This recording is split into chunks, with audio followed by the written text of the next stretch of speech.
Hello and welcome to episode 97 of the Boot Nerds podcast. We're 3 away from 100 episodes. It's crazy. JayMike, what's going on? You know, life is not too bad. At the moment, we're a couple of days after United absolutely hammering Southampton 9-0. I don't know what happened. I don't know if you saw it, but that was pretty good. Always makes me happy when we get results like that. And, we're in boot release madness season. So, things are not too bad. How is everything in Canada? Snowy, let me guess? Snowy, cold, lockdown, just the best. Okay. You should go and watch some Manchester United matches. They make you happy. Sometimes. Funny stat, they have more goals than any other team in the Prem this season. They do. Meanwhile, the media is constantly just ragging on them.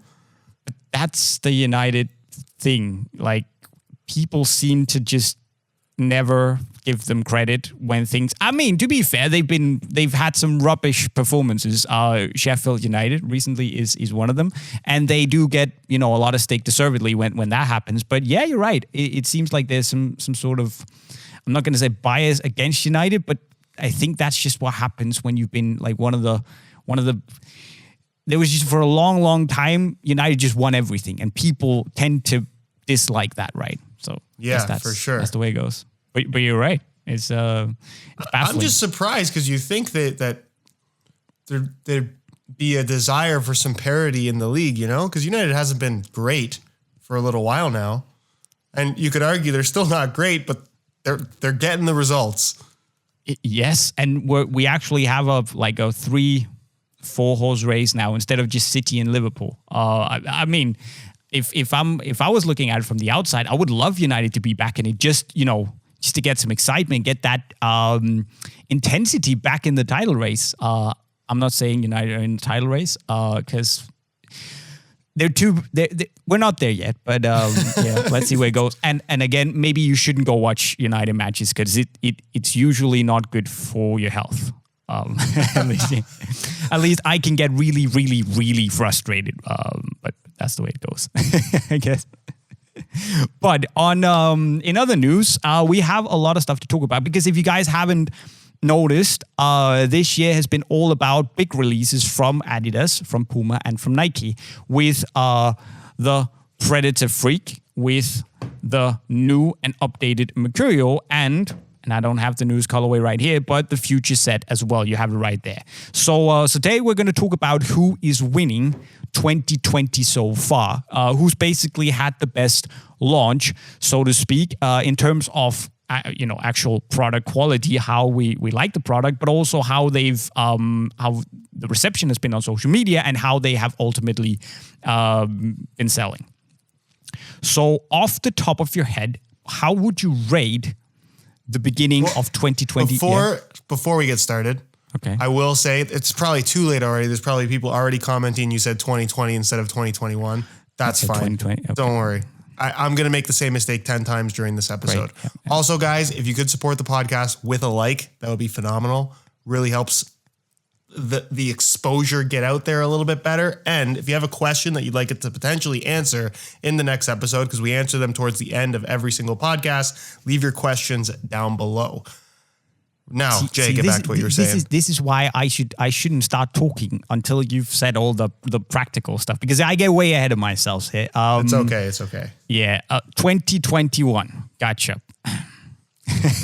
See, that's the beautiful thing about, when we shoot with Unisport, because then there's a videographer behind the camera who always tells me when I screw up. So thank you for that correction. Anyways, Puma, Adidas, Nike. Before we start talking about the boots, maybe, you can rate the beginning of 2021 in terms of launches overall compared to, let's say, 2020 and 2019. I think it's been really solid. I would say A- so far in terms of all the boot releases, because I mean, 3 big launches from all 3 big brands. And I know the Future, technically we got a teaser in 2020, but the official release for the Future Z is 2021. Yes. But honestly, all 3, while I know there's some people that are unhappy about some, if not all of these releases, I think they're all really solid boots that do maybe not so much of Mercurials, but definitely the other two do improve upon the models they replace. I would argue. Yes, I think you're right. But we can discuss why I'm being a little I'm hesitating a little bit, especially on the Future Z. By the way, you say Future Z, I say Future Z. That's because the Americans and the British say it differently. So people have been on me in the comments saying, "Oh, you say it the wrong way." No, I just say it the British way. The internet is always unhappy with how things are pronounced. Yeah, that's just I've learned that over the last decade. That's because you said Puma and Adidas, and still say Adidas. So people in the comment section, can you please get on Josh's ass, in terms of saying Adidas, please. But let's just jump right into it. Where do you want to start? Should we start from the beginning with the first drop of them all? The Pred Freaks? Yes. So let's just quickly talk about each release and then discuss who has had the upper hand, who has started 2021 the best. Okay. Preds. Okay. Initially, it had a bit of a task on its hand, improving on the Mutator, because the Mutator was really crazy, very animalistic looking, and Adidas needed to. This is a facelift basically, so it's not a complete revamp of the model. They just needed to do something and keep the main tech components and the main feel of the boot intact, right? And I think that they have succeeded pretty well with this. It looks crazy, it looks bolder, and from a technical comfort point of view, they've also improved on it because the upper is now softer and feels better on your foot, and the grip isn't as aggressive as it was on the Mutator, which could be a little bit difficult to handle at times. What do you say to it? I think a lot of unhappy people with this refresh. Because it is, after all, a refresh, and I think people seem to always expect this crazy revamp whenever a new model comes out. And that's not realistic, especially considering how kind of unique the Predator 20 generation was. It was really something that was a completely new concept we had never seen before, which is why the response was so good. So I'm kind of a little bit surprised that a year later, they address some of the issues that we had in the Pred 20 generation. And I think they've legitimately improved them across the board, regardless of which model you go for. And people aren't happy. But it's like if they went out and did something, went in a completely different direction. Just said, okay, 1 year, complete refresh of the silo, the direction, the whole visual expression on the boot, the look and feel, basically. People would be unhappy too, because, then, and you and I would probably also be unhappy and complain about, why aren't they building on top of what was a very, very successful launch, and something that I think it's fair to say, correct me if you disagree, but I think that was really what brought the Predator back where it should be in terms of positioning, right? So for me, this is and it's a facelift, We're basically seeing these days that most boots have a 2-year cycle. They get a facelift 1 year in, where it's kind of the same technology. It looks and feels a little bit different, but it's basically the same base, the same DNA they're using, right?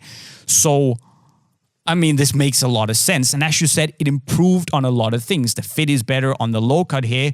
It actually has the same type and shape of the SL rubber spikes as the Freak Plus has. So they feel more uniform, and overall it's just a better experience to play with them, in my opinion, at least. So I don't really understand the hate, the dislike, if I'm honest. I think what they improved on, I think there's bigger improvements in the laceless model than there are in the 0.1 variants. For me, I think that the laceless system is much better this time around. To me, and again, your foot, depending on the shape of your foot, every laceless boot is going to fit you a little bit better or worse. For my foot type specifically, I noticed a huge improvement over the Pred 20 Plus from a fit and lockdown perspective. And it's actually a pretty smart design to isolate the area across the top of the foot and separate it from the collar. Because now I'm pretty convinced that part of the issue with the Pred 20 Plus laceless system is you have that super long collar around your ankle that when that stretches, as you move your ankle, it stretches across the top of the foot. This stops that from happening. I think you said the Demon Skin 2.0, the grip is still there, but it's a little bit more manageable than it used to be. Still way more grippy than pretty much any other boot you can buy. The more spaced out grips allow for the upper to feel a little bit more sock-like and natural on feet. And that overall tends to improve the comfort as well. So those are like the 4 main improvements that I really noticed with the laceless model. And then when you go to the 0.1 variants, people complained about the cosmetics of the boots being cheaper looking than the Plus, which they were. That's not the case anymore. They've improved it. It now has the same grips, which a lot of people did not like, which is good. The only complaint you can make there is the price hike for seemingly no reason. Yeah. And I agree that sucks because the 0.1 lows were such a great proposition for the 220 euros. And it's a big price hike, right? It's not... But they were probably looking at this, being really popular, seeing that the Vapors are also really popular and 250. So that could have been the case right there. But I just think, yes, we saw the biggest change and the biggest improvement maybe on the latest model, but I just think we need to discuss like the tongue design on this one, which I think was the biggest improvement or the most important improvement on the 0.1 lows, which just made it so much more seamless around my ankle. That was one of my issues with the previous version. So this is much more, it blends more easily with the foot. And since the grip is also a little more manageable here than it was before, and the upper still feels a little bit more pliable, it's like it takes what worked on the previous generation and then just improves on the comfort, on the fit, and the way the boot blends in your foot while still feeling, like it gives you that little bit of edge. So really appreciate that. We're not talking big changes, but important changes. And that for me, it means a lot. Yeah, I think that was a nice change as well. For me, I think with this new Predator, we're seeing us as boot nerds and us as consumers, and everyone's a little bit different as far as their opinion is concerned, but I think sometimes, me and you included, we don't even know what we want, right? Because we can ask for them to build on a concept, and then they build on it, and then it comes out and we're still unhappy. So it's one of those things where it's impossible for them to get it right. I think for Adi, the big mistake they made with this new Pred refresh is the look. It's too similar. So the stripes needed to be repositioned. They just needed to give the boot a different look, because when you put it side by side with the model it replaces, if they didn't tell you it was a new model, a lot of people would not be able to tell the difference. And I think that's a big part of like new football boots, especially in 2021. If you're going to spend the money on this, I think people want other people to recognize that this is new. And you're not necessarily going to get that vibe from this if you don't know. But that's the funny thing, right? Because I was going to say that I actually like how they changed so many things on the silhouette in terms of making it look new. New demon skin rubber spike placement.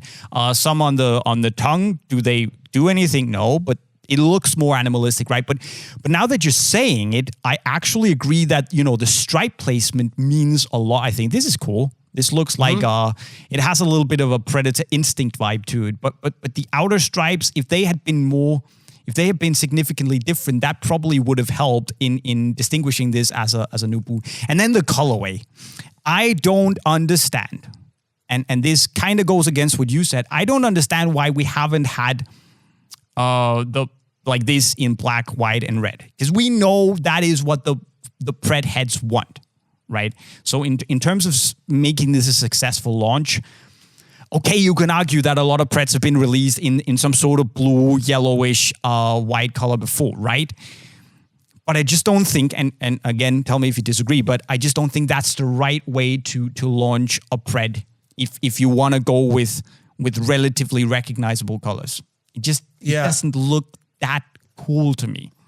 I agree with you. And really the only time that was ever not the case is we have to go back to the LZ, LZ2, and Instinct days, where none of those boots launched in a traditional black, white, and red Predator colorway. They all had some strange variation, right? Yeah. LZ launched in the blue and orange. Yeah. LZ2 was green, I think. Yeah. Green on green. And then Instinct launched for the World Cup in Battle Pack. True. Right? Addy Power came out. That was blue and electricity. Blue and but yellow. I think blue and yellow. But I think they also released like a secondary black and red pair, just like the X's basically, that came out in white and yellow, but had the alternative classic Pred look. So you're right. LSAT 1 was the first one, yeah. And I think it's just, if they then did it in black, white, and red, and it didn't sell as well as we would have hoped, we would have said, oh, that's because you're too. So yeah, we're a difficult bunch to please, right?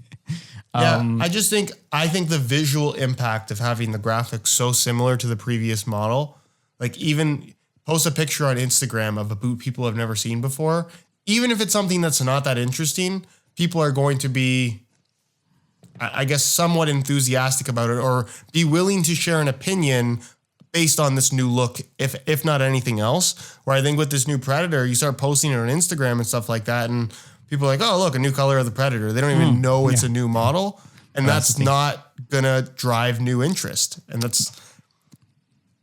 while the boots are great, I think they did all the right things from an improvement standpoint. And I know there's people in the comments, including myself, they still should do a leather upper variant of this. Yes.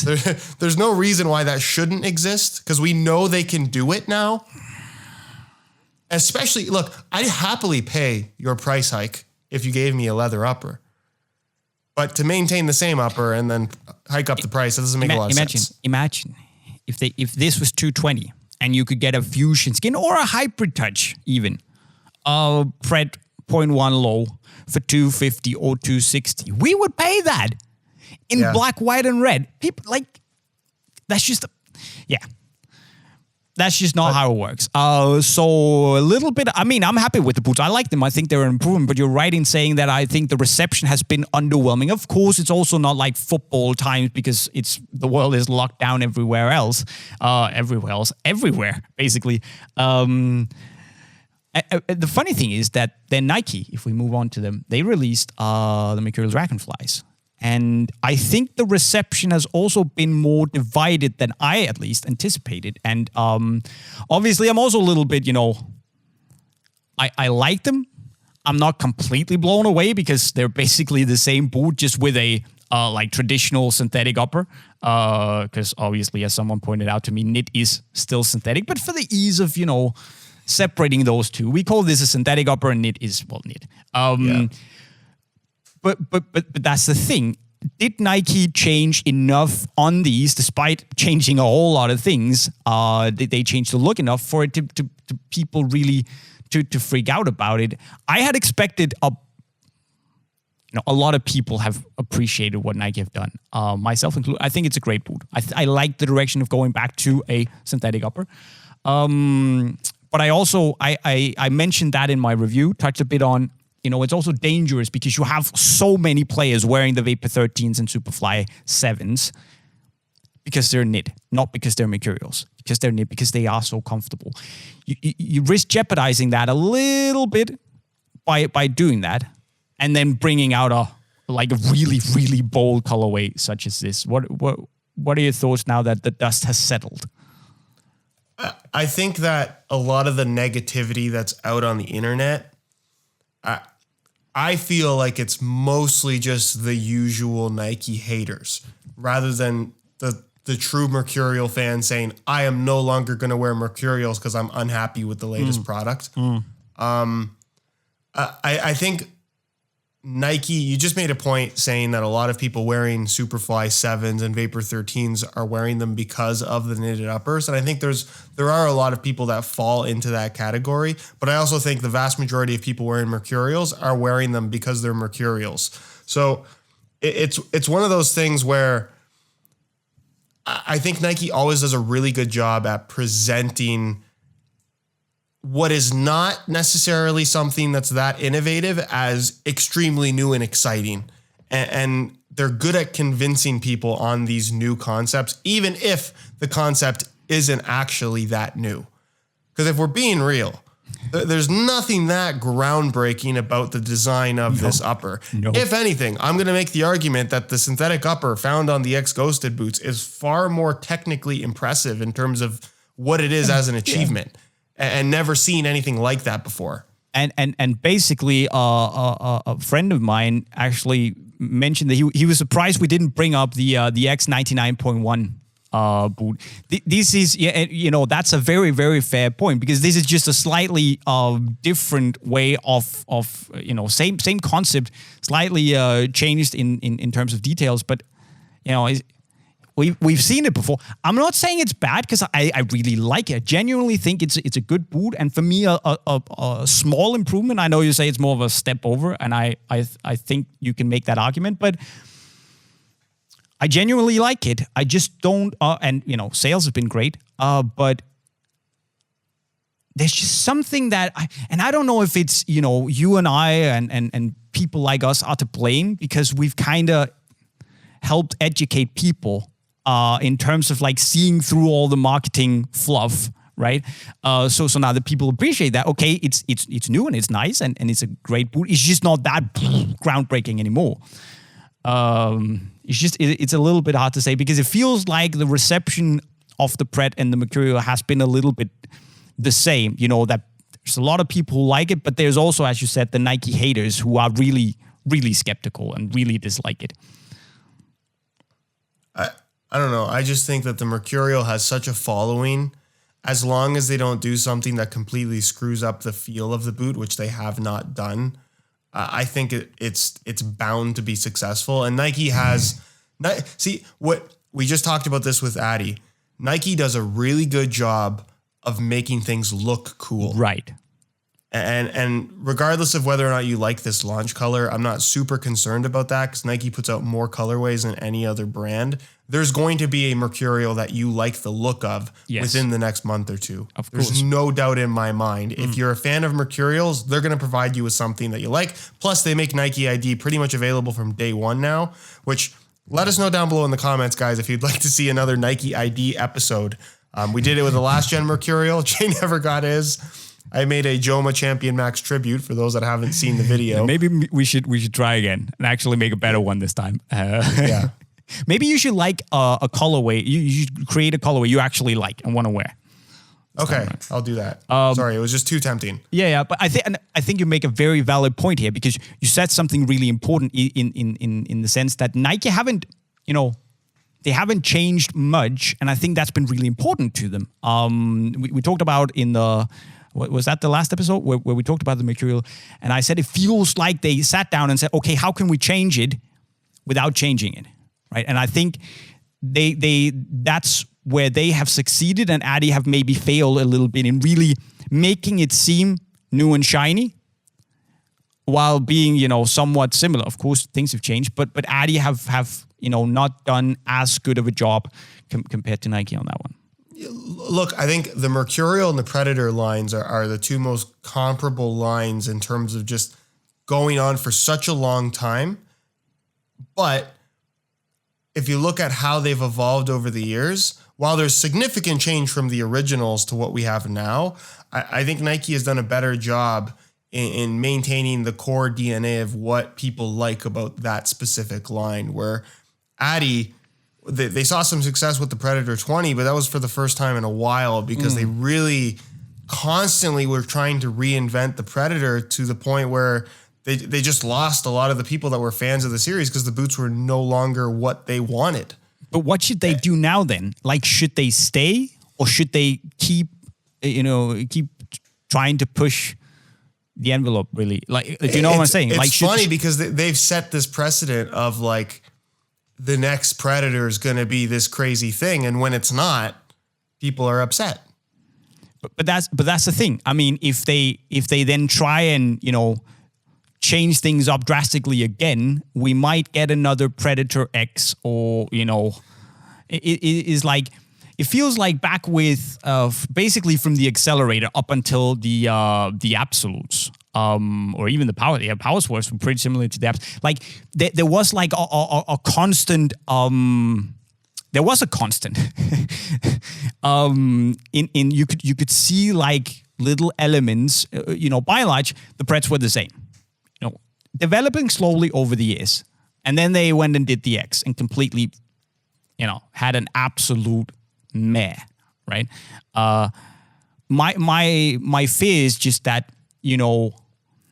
the lack of appreciation that some people show towards this might push Adidas to do something really stupid and go into a Predator X type situation. But let's see. What are your thoughts?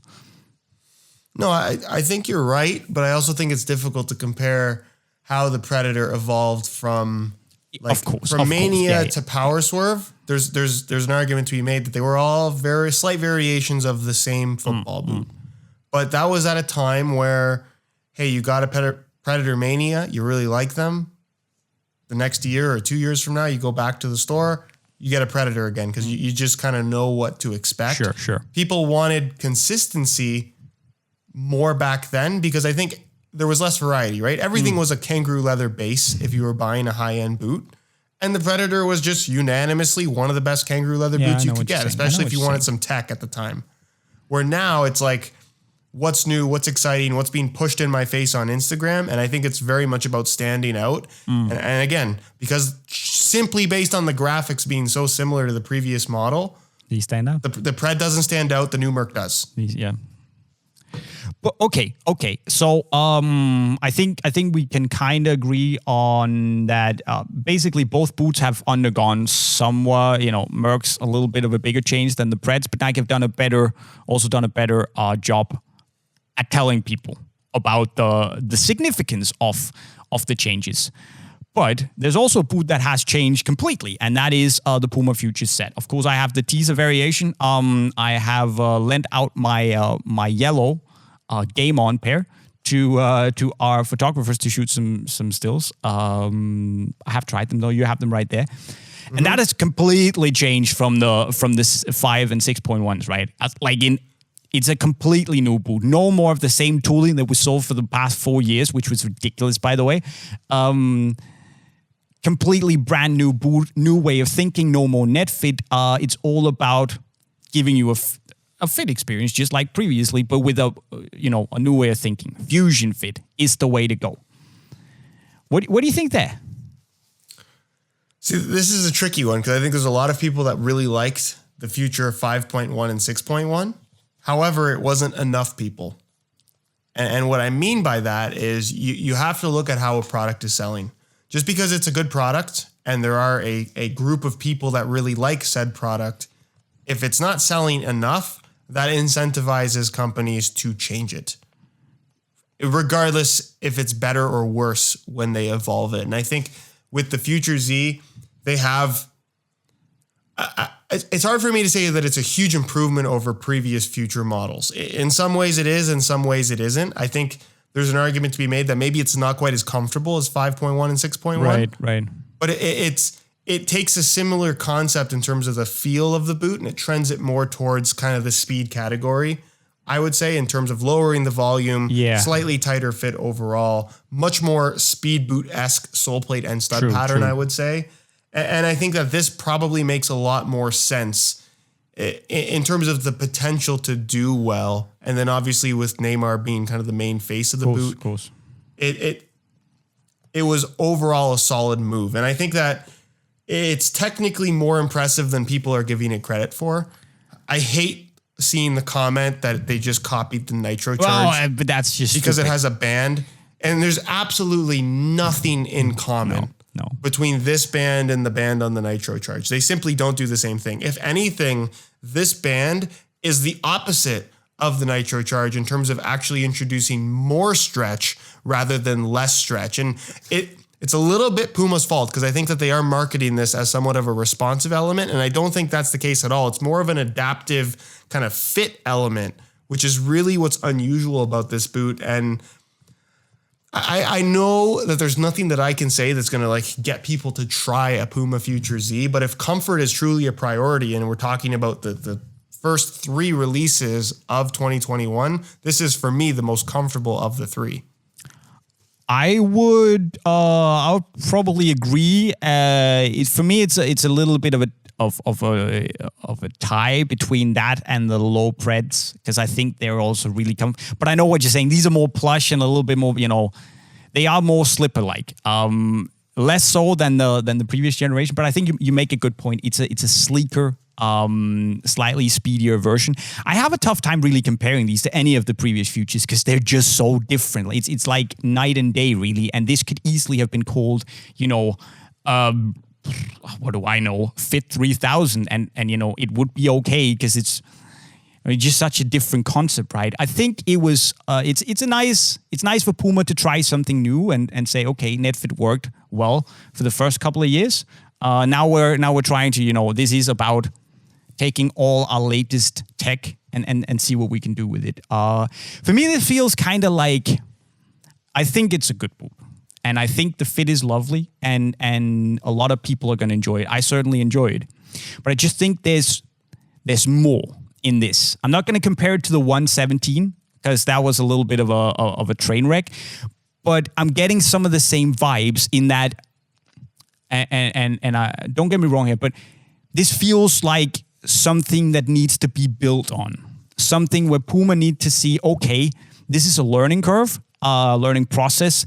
First product is good, but we can learn so much from this. And I feel that the next Future set is going to, that's something I'm really excited to see. Because it feels a little like, yes, the Fusion Fit Band is nice, and I love the new tooling, but for me, that's kind of it. Otherwise, it's just... Do you know what I'm saying? I get what you're saying. There's nothing that's groundbreaking about what they've done because it is, after all, another knitted upper football boot. We've seen plenty of them over the last 7 years now. 6 years? 7 years. 7 years. We'll count it as 7. Yeah, 6.5. Don't call me out on math. I'm not good at it. But I think what this boot does have going for it is a very unique fit. Like, there really isn't much else that you can compare this to. And if you really look at what Nike and Adi now have on offer between all their models, this does stand out as really your best option if you want more of a padded sock-like upper. True. Which is good. And I think what's cool about the current landscape between the three big brands is they're legitimately, for the first time in a long time, really not competing with each other in terms of like model to model. You have boots in the same categories, which are just pretty much marketing terms, but they're really not copying each other in any way at all. That's true. Like, every line has something that's kind of unique about it, which is good. Except for the X and the Mercs, you could argue, but Yeah. that's it. But I get what you're saying. Yeah. So we have like the speed boot category where they're all trying to have these like thin, relatively thin engineered uppers. Let's put it that way. Okay, but if we look aside from that, you have the Preds, the Future Sets, and the Phantom GTs, and you could argue that those three are nothing alike, or that they each offer something very unique. And you could again argue that the Future Set is the one that's most unique, or at least that and the Pred. But I like what they're doing with it, and you make a fine point in saying that. It's one of the most comfortable boots on the market if you like that really plush sock-like sensation. Yeah, but again, I think for me, go ahead. I just feel like there's more in it. I feel like it's only using 80% of its potential. That's where I'm a little bit hesitant in being completely sold on. It's very nice. If I was told I could only wear that boot for the entire season, I wouldn't mind. It's a nice boot, no complaints. But it's just like, it's not ringing. No, I don't think that it necessarily has much of a wow factor. Unless you just really like the way that it looks. And there seems to be a significant amount of the internet that seems to just hate on any design that comes out of the Puma brand. I personally think this is a very cool looking football boot. I don't know about you.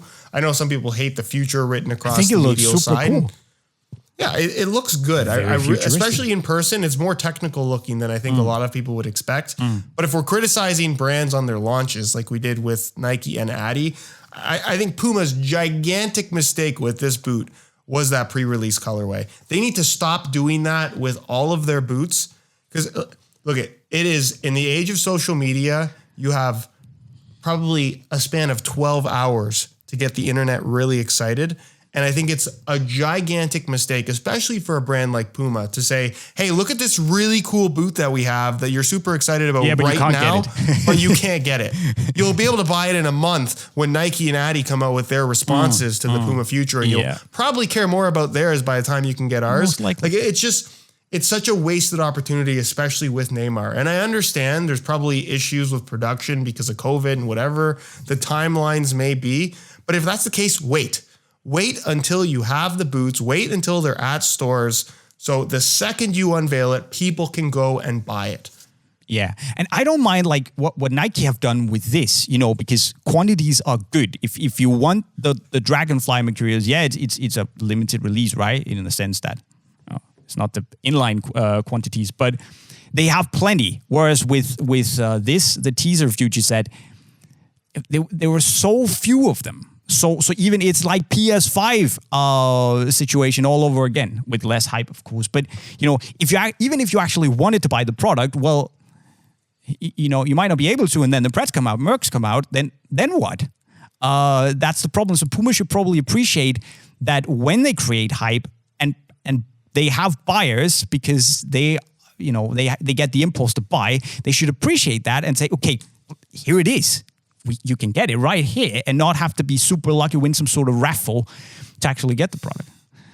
I think that was the biggest mistake of the few. So, Josh, who did it? Who has the upper hand in 2021 right now? If we're talking about just straight up momentum and interest, it has to be Nike. Mm-hmm. And that's not too surprising. I think the Merc could have been terrible, and it probably still would have been the most popular. Probably. Luckily, that's not the case. But in terms of popularity, yeah, we're always going to talk Nike. But has either Adidas or Puma, have they moved closer to Nike with any of these releases, do you think? I would say, if we're talking about objective performance, yeah. I think both brands have improved what they now offer. Especially Puma. I think Puma has a crazy strong line. Across the board, Puma has the strongest lineup. I agree. Of all three brands. And they're €200. They're significantly cheaper than any of Nike's boots. And you could argue, I mean, for me, this is one of the most comfortable boots on the market. And one of the best beat boots on the market. It's such a nice boot, right? €200. Yeah. So Puma's doing a really good job. If you fall into the boot nerd classification, I think Puma's winning. And you probably are if you're watching this. Yeah, you would probably agree with that. If you're just the average consumer and just kind of more wrapped up in hype and marketing, then I think Nike is clearing away the winner. And Adi is, look, we know that this Copa is coming soon. We've seen so many pros wearing it, and I think there's potentially some interest around that. I know nothing. You know nothing. I know Jay never knows anything, but he's not allowed to. But I don't see that really swaying a ton of people. I think the Copa and leather boots in general, it's one of those things that's always going to be difficult to gain a lot of traction in 2021. But if we look at Adi, the Nemesis is as dead as it can possibly be. I don't think there's anything they can do to revive that. And the X is really strong. Look, I hope that they can maintain interest around the X. Look, hot take. I think that Adidas has come out stronger, not because of the Pred release necessarily, but because of the Mercurial, because they introduced this composite synthetic upper half a year before Nike did, which means that now the Mercurial, it's not a copy of the X, of course it isn't, but to some people who haven't had both in hand and understand the business, can see how it works, that seems a little bit like Nike are now following what Adidas are doing. Right? So to me, the X has come out stronger, looking stronger. Adi as a brand, as innovators, have come out looking stronger because of the direction Nike have taken with the Merc. Is that the wrong direction? No, I don't think so. But I think it has just intensified that speed boot battle right there. And that's only good for Adidas. And also, who's winning? Puma, because now they have the only textile-based speed boot, which is at the same time significantly cheaper than two of the other options. Maybe arguably the best one. It's that good too. It's not just that it's cheaper. It's not just that it's the only knit version. It's legitimately that good. You could argue that I would probably prefer the X as speed boots. Probably prefer the X Ghost 0.1s and the Vapor 13s over the Ultras. But I would totally buy an argument saying that it's as good, if not better. It really depends on what you want. So yeah, are Puma actually the biggest winners of the early 2021 boot release madness because of what's come out?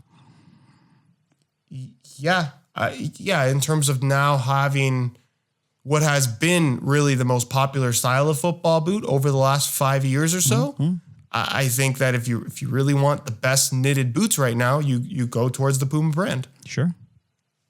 Okay. So yeah, I think in terms, if we're talking about straight up lineup, I think Puma is really strong. But if we're talking about best release in terms of traction and what people seem to be really interested in, it has to be the Mercurial, which is it's a tough one, right? Unsurprising. Because Nike lineup is strong, right? Mercs, it's a great boot. Phantom GTs, I like them, but maybe they're all already losing their like wow factor. They're great boots, super good all-round boots. Same thing with the Chempos, right? They need a refresh soon. But great boots, wouldn't hate playing in them. Adidas the same. The Preds are really, really good boots now. It's not a niche boot anymore. I think anyone can pick them up and actually genuinely enjoy them. X's are amazing. Copas still work. Nemesis, yeah, I wouldn't mind it. Puma to say strong lineups across the board. So now it's more about the perception of people buying it, and I think that Puma might just be in the best position right now because of the direction the Merc and the X has taken. Okay. Final question to wrap this topic. Okay. We don't even need an explanation. But of all the new releases of 2021, which boots are you playing in? You like only new models? Yeah, you got to pick between the Future, the Mercs, or the Preds. Mercs. You're picking Mercs. I'm picking Mercs. Superfly or Vapor? See, this is a tough one because I like this. I'm mad at the Superfly for not being, but if let's call it Vapor DF, I would be inclined to wear that. But I'm going with the Vapors. With the Vapors, okay. Yeah. Visually, I think the Vapors still cool. I agree. You? I would go Pred Freak 0.1 low. I just really like that boot. I think it's, for me, the 20.1 low, I didn't find them as comfortable as they should have been. I think they've improved that with the new Freak. Yeah. Great boot. Absolutely agree. Which, like any boot out there, you can take any boot out there. Which do you go with? Oh. Let me guess. You're gonna say I'm pretty high on that Predator right now. Oh, okay. And the Future Z is not far behind for me. I really like how that boot Future Z feels. over Ultra? For me, that's tough. You're right. I probably would pick an Ultra over a Future Z. You're right. Yeah. I think for me right now, it would be a Pred Freak 0.1 low. I really like those. If you're a buyer out there, you also have to think about budget. Which boot do you buy? I'm putting words into your mouth. I know you're going to say Ultra, but No, I still think I'd buy the Preds. Oh, really? Okay, fair enough. I do. I like the Preds. I would probably go and buy. I'd buy Mizuno Merlin 3 Elite. An Elite. Okay, if you're talking value for money, I think that's great. Or the Ultras. Ultras would be a great option if you're on a little bit of a budget. Yes. But yeah. Okay. We have a little bit of time for some questions. First of all, thank you to everyone who have wished me congratulations. Thank you. Becoming a dad is great. You don't sleep a lot, but you should try it. It's great. Zimovit Kapach. Is there a reason why more professionals aren't wearing the new Mercurial yet? The only player I've personally seen wear the new Merc is CR7. Everyone else seems to be still wearing the previous generation Mercurials, and that is correct because CR7 is the only player kind of allowed to wear the Mercs and Ada Hegerberg, of course. But men's football, yeah.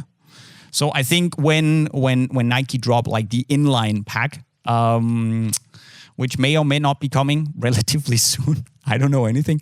We will see, all the big Mercurial players jump into the new Mercs, of course. Yeah. I think that's one thing that hasn't been communicated that well with these new Mercs is that this first drop is the limited drop. Yes. Which is why there's no takedown models. That is the teaser version, yeah. And the takedown models are going to come when the inline pack comes. There's going to be some interesting stuff to talk about with the new outsoles. Without revealing too much as well. We're gonna go over that on Unisport, of course. I'm sure you are as well. So yeah, it's the teaser boot. Callum Rigby, which is better, Mercurial Vapor 14 or Mizuno Morelia Neo 3 Beta Japan? So that is a nasty little question, isn't it? Okay, that's a tough. I have a video coming out, and it's probably going to be up by the time this podcast goes up. Okay. But I compare the Ghost Point 1, Ultra 1.1, and Vapor 14 as what I believe are kind of the three main competing speed boots right now. And I made honorable mentions to the X-Ghosted Plus, which I think is far and away the best laceless speed boot if you want that. Agreed. And the Morelia Neo 3 Beta Japan as the best speed boot if you want a leather upper.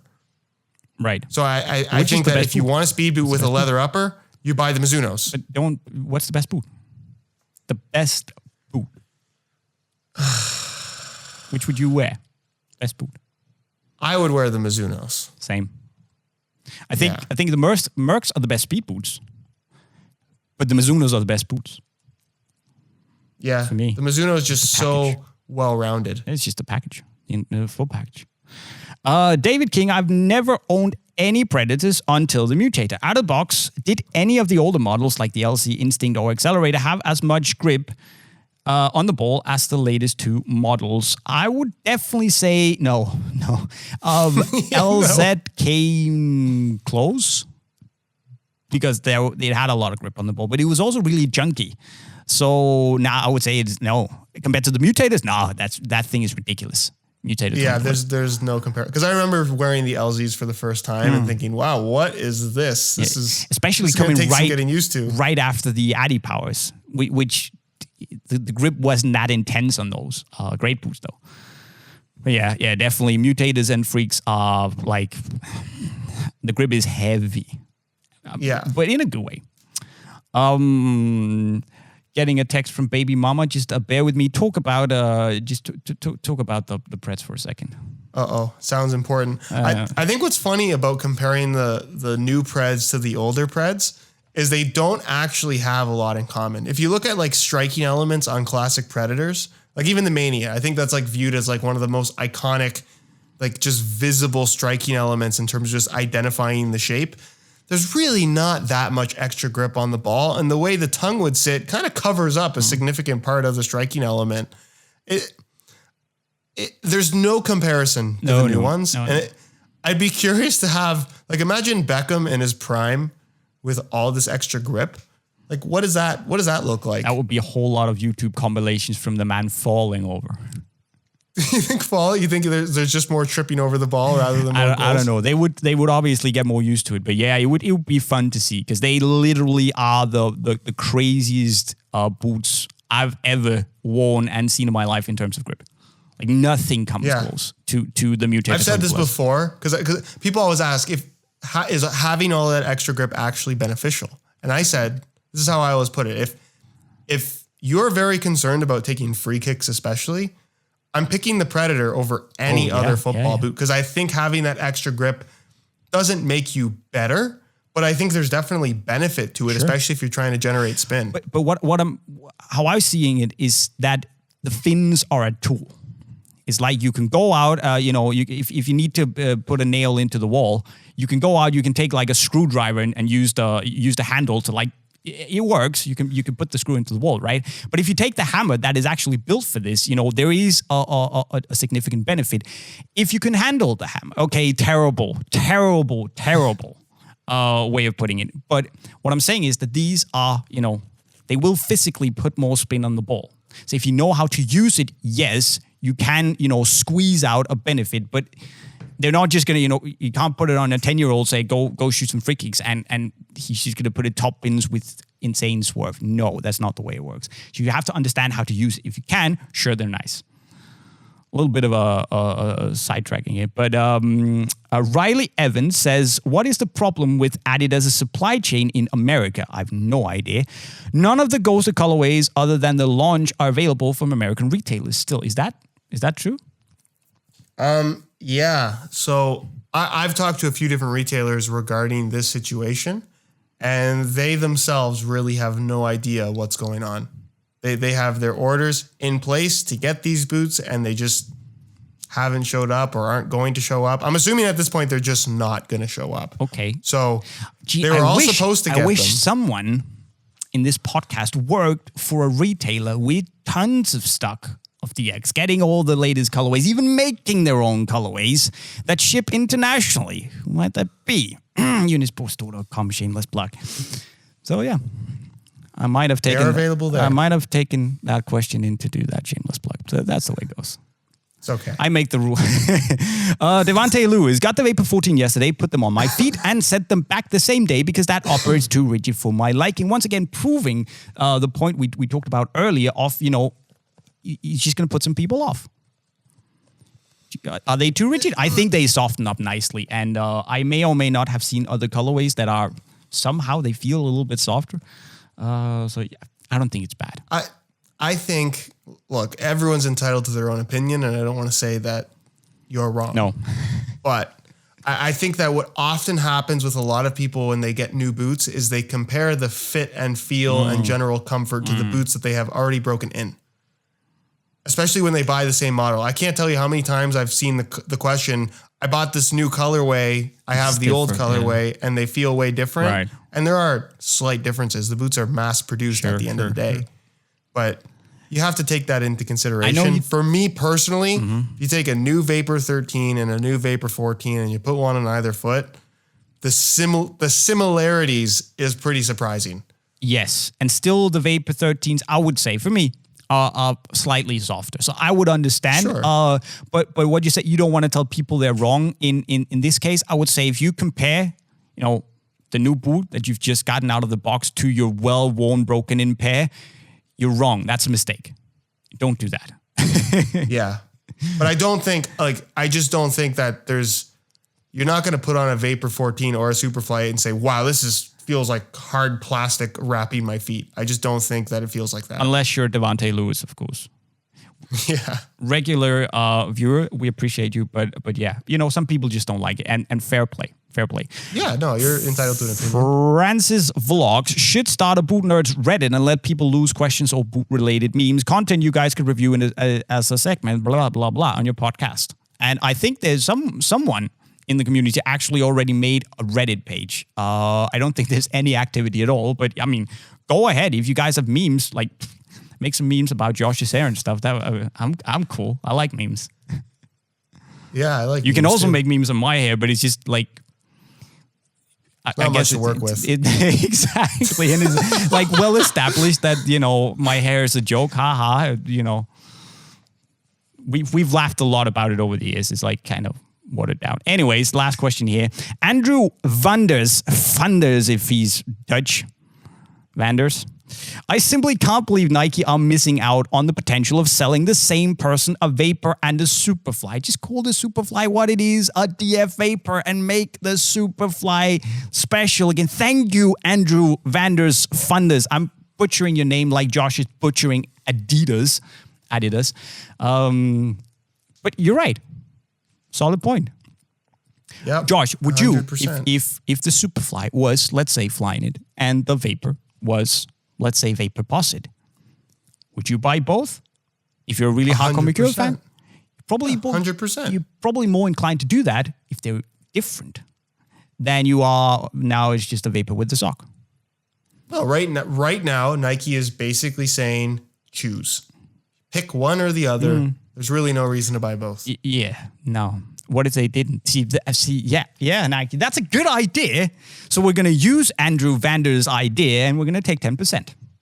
Because it's also kind of our idea. So, on that bombshell and that ridiculous claim for an obscene amount of money, we are going to end this episode 97 of the Boot Nerds podcast. We can also bump it down to 5%, Nike. We're cool. It's all cool. But as Josh said in the beginning, if you have any questions or comments, leave them in the comment section right down below. Please, if you have enjoyed this episode of the Boot Nerds podcast, leave us a like on the video. It's going to help us a lot in spreading the word out there. And in terms of spreading the word, don't forget forget to tell your friends to go subscribe to the channel by clicking the white bubble in the middle of the screen. To see what we're up to see the videos that we've discussed coming up on our individual channels, you can go follow Josh over there by his face, Unisport, next to my face. And don't forget to tune in next week where we talk about some other awesome boot-related stuff. And with those words, I have been JayMike, and I approve this message.